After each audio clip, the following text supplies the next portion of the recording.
আজকে মুড়ি দিয়ে একটা তেলে ভাজা করব।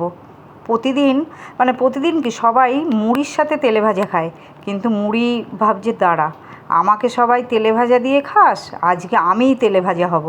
এই দেখো কিভাবে মুড়ি দিয়ে তেলে ভাজা করব সেটাই দেখো। মুড়িটাকে আমি 10-15 মিনিট আগে ভিজিয়ে রাখবো, 15 মিনিট ভিজিয়ে রেখে দেবো জল দিয়ে, এমনি প্লেন জল, ঠান্ডা জল দিয়ে। দেখো তারপর ছাকনা দিয়ে ছেঁকে নিয়েছি। আর তার আগে একটা আলু সেদ্ধ করে আমি ম্যাশড করে নিয়েছি, ধনেপাতা কুচি দিলাম আর লঙ্কা কুচি।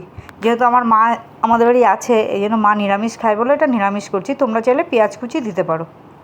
আর কাশ্মীরি লঙ্কার গুঁড়ো কালারের জন্য, সামান্য হলুদ দেবো, লবণ দিলাম পরিমাণ মতো, আর সস দিলাম 2 চামচের মতো, দিয়ে ভালো করে মাখবো। দেখো মুড়িটাকে আমি কিন্তু চটকে নিয়েছি ভালো করে, তার মধ্যে 2 চামচ কর্নফ্লাওয়ার দিলাম,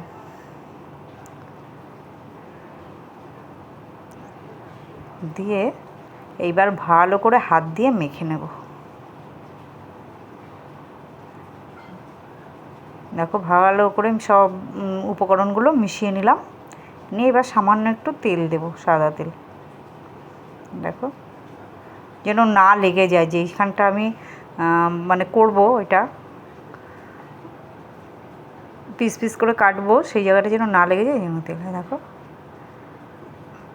এরকম করে হাত দিয়ে থেবড়ে থেবড়ে নিয়ে তারপর এরকম কেটে, খুন্তি হোক চামচ হোক যা দিয়ে সুবিধা তোমাদের, এরকম কেটে নেবে। নিয়ে এবার পিস পিস করে তেল বসিয়ে দিয়েছি কড়াইতে, এবার তেলে ভাজবো একটা একটা করে তুলে নিয়ে। দেখো এবার এইভাবে দিয়ে দেবো।